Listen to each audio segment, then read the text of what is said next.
Балаңыздың басы қышып жүрме. Бұл биттің белгісі болуы мүмкін.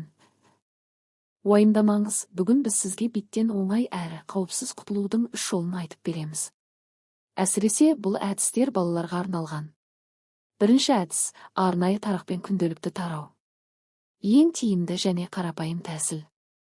Металдан жасалған жиі тісті тарақпен күн сайын баланың шашын 10-15 минут тараңыз. Бұл битпен олардың жұмыртқаларын біртіндеп жояды. Екінші әдіс – алма сірке суы.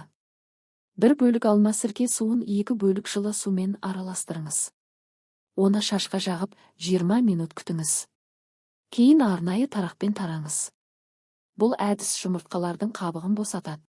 Тек сірке суды міндетті түрде сұйылтыңыз, таза күйінде қолдануға болмайды.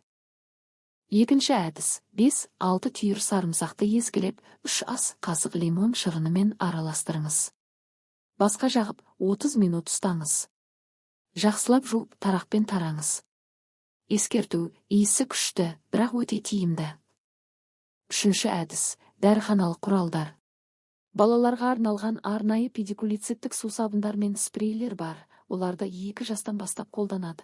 Алдымен сынама жасау қажет, құлақ сыртына жағып аллергия бар ма тексеру қажет.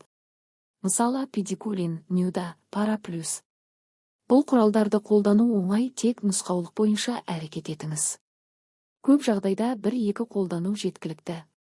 Төртінші әдіс. Ағашы майы, чайны дерево, 1 ас қасық, балалар шампуне 2-3 тамшы май қосыңыз. Шашты жуыңыз, 5-10 минут ұстаңыз. Битпен жұмыртқаларды әлсіретеді.